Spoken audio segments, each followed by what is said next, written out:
Pain heals. Chicks dig scars. Glory lasts forever. Welcome back to the channel. Thank you so much for checking out this video. Appreciate all the support. Hope you're having a fantastic day. Shout out to the 19. Let's talk a little bit. Paige Bueckers made some comments about the CBA. As you can see here, Paige Bueckers eyes expanded season rightful pay in new CBA. Now, again, as y'all know, I do try and be fair. And so Paige got some heat from some people because of this headline about expanded season. But she wasn't talking about it in the way they were going after her in terms of more games. Now, she did acknowledge that there will have to be more games because you're having more teams, right? You're expanding the schedule. The WNBA started with much fewer games because, again, it's a startup league. You're seeing the same thing with soccer over time with the NWSL compared to where it started and compared to where it is now. MLS, same thing. I mean, that's what happens with a growing league. But Paige, to be fair here, was really talking about, hey, can we expand the season in terms of the number of days and not just shoehorn more games into the length of the season, which I will agree with her 100% on that. Although she also talks about the rightful pay stuff, which is where we get a little bit off the rails. But, this is stuff starting to heat up, right? We're going to start getting more and more stuff about the CBA. Well, we hope anyway. Stuff has to be leaked, but it usually is. And you've got official statements and all that. And we get to have fun trying to figure out what's really going on.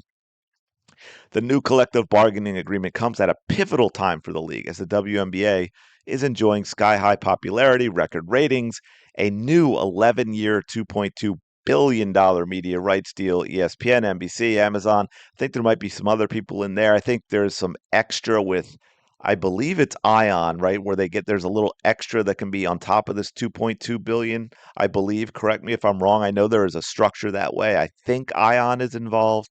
Um, Obviously, like it says here, higher salaries and salary caps are a focus. Now, keep in mind, they also, and I agree with this, okay, more players. I understand the WNBA and the situation because of the financial constraints, but the higher salaries can't go as high as they want per player if you're also going to make it a 14 or 15 player roster, which I believe you should as the season gets longer. We can see it with all the injuries in the WNBA, right? Fever fans, you're seeing it with the Fever and the whole 10-day thing and then letting them go and having to wait 10 days and on and on. So they have to temper the higher salaries with adding more players, which is going to be better for the players as well. For a lot of the players, for players sitting home who are hoping to get a call and maybe trying to, work around a real job that they can actually have the flexibility to leave because they got to pay bills, right? Players that are in and out like that. We just saw Grace Berger signed with who did Grace Berger sign with? I want to say, was it the Sparks? And then she seemed to be there for like a few days, and then that happened to Ariel Powers as well, signing with the Valkyries, and she was there for like a few days.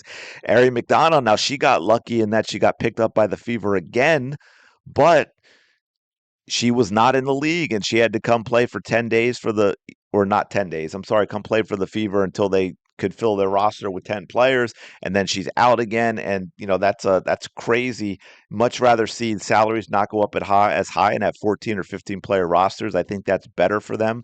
So the page says here, you want the best product, so maybe extending the season. I know there's going to be more teams, so that does mean more games, so she gets that. So could we expand it? For me and the other rookies, maybe push the start date back a little bit. The turnaround is insane. It's not always best for the bodies. Now, again, I agree with her there. Here is the issue. Here is the issue with that.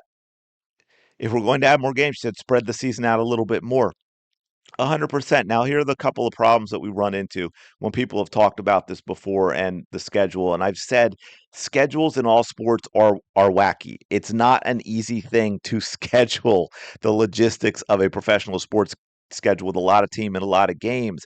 So, yes, even in the NBA, okay, in the NHL, you have issues where a team might play, 3 games in a week, or 4 games in 7 nights, or 6 nights, whatever it might be. Um, The Fever played Dallas on the second night of a back-to-back where Dallas hadn't played in 3 or 4 days, right? So you get those things that happen as well. But overall in the NBA, it's one game for 2.12 days for an entire 82 game regular season. The WNBA, it's one every 2.7 for this season. So it's already expanded a little more in terms of games per days than the NBA. Now here's the issue. Here is the issue. And soccer did this as well. And with ML and on the men's side too, with MLS. Soccer is not a summer sport anywhere else in the world, which makes for some issues for other reasons with national teams and all of that. But why was it done? Because it was the most open schedule, right? In terms of major sports, you've got baseball. You get into fall, right? Like when's the WNBA finish up now? Is it early October? I think. Let me just double. I think it has it in here. And yeah, okay, finals are played in October, but like it says, it would push the season further into the ratings king that is the NFL if you move it into November, right? So if you have to expand it because of more games, you also want to push it back from college, which again, I understand, but the whole reason the WNBA is played in summer is because of lack of competition. You get into fall, you've got ratings kings, both NFL and college football, folks. You start getting into October and November. Now you've got the NBA that you're competing with. You've got NCAA college basketball that you're competing with. The women's game is growing too. So, normally, 10 years ago, you'd say it's just the men's, but now you're also competing with the women's. You're competing with the NHL. And yes, I realize some fans may not cross over, but where are the games? When are the games going to be shown? Like I think it says in this article, it goes down and talks about, well, you can play games when the NFL isn't playing, but yes, but one, the NFL is expanding their schedule too, right? You get like it used to be Thursday night was a special thing. Now it's a big chunk of the season, right? So you've got Mondays, you've got Thursdays, you've got Sundays, you've got the occasional Saturdays. It's starting to fill up. Then you add college football as well. And so it's where can you put those games, those WNBA games? And then on top of that, people only have so much time and I won't even say money if we're talking about TV, if it's not costing extra. Although nowadays, with all the streaming services and everything, if you want to watch games, it can be a nightmare. But if someone who does watch the WNBA and does also watch these other sports, and then you get into fall and they're like, well, something's got to give. I can't miss my big college football games. I love them. I can't miss my team in the NFL. I absolutely love it. I'm following my NBA team. I'm a huge Duke fan for college basketball. I know, I want to support this team in the WNBA, but I no longer have time at this part of the season.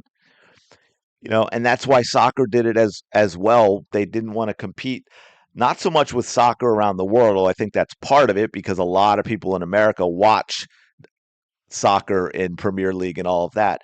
But again, the competing with other teams for the summer, for the most part, you're just competing with baseball as far as the WNBA. So if you start expanding into other areas, that makes it really, really tough. That's the whole reason the WNBA did not play the typical basketball season schedule. It's why MLS and WSL did not play the typical basketball season schedule. And of course, she gets into the whole money thing and being what we've paid. They talk about the league's hyper growth. We'll get to that in a second. Being reflected in pay and benefits for players is top of the mind. I mean, just the rightful pay. I don't know what rightful means in a league that's always lost money. And I get with the new media rights deal that may change, but they also are spending more, right? The chartered flights, which never existed. That's why we talk about that 40 or $50 million loss last year. It's because, for the most part, because of adding that. They added that last season, even though they weren't making money. They didn't have the new media rights deal yet. I think that's what everybody's like working for it. But just like how much we invest in, how much we put into this WNBA season, and how much it really has grown and blown up and expanded, and the respect, the attention, the accessibility, you see everything growing. So I feel like the pay should grow with those numbers that have been proven that it's only going to increase. Um, I said for a reason because I was going to make a joke about her saying like and all these college graduates saying like so often that I thought I'd throw in an. Anyway, I'm amusing myself. I'm recording this early. I didn't sleep a lot. Here is the problem with that again, that they don't seem to be understanding. And I understand why the players want to ignore it, but you also have to be prepared for it. And that is, do you remember what just happened recently? And now she's out again. WNBA television ratings down more than 50%. We should probably do a study on that. I'm not sure why that would be. Wait.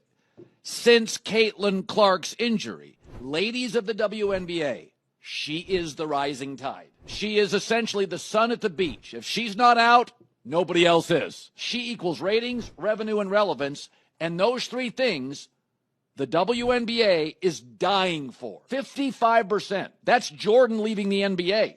This is kind of unprecedented territory. It's time to get over the angst. Like, she's changed the league. She doesn't show up. It's like the sun going behind a cloud at the beach. It's not the same environment.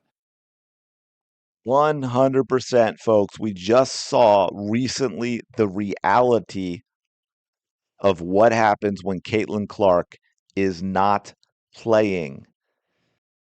I will give you two quick examples in wrapping this up, okay, that are recent. We have Wednesday, Sun versus Aces on WNBA on NBA TV.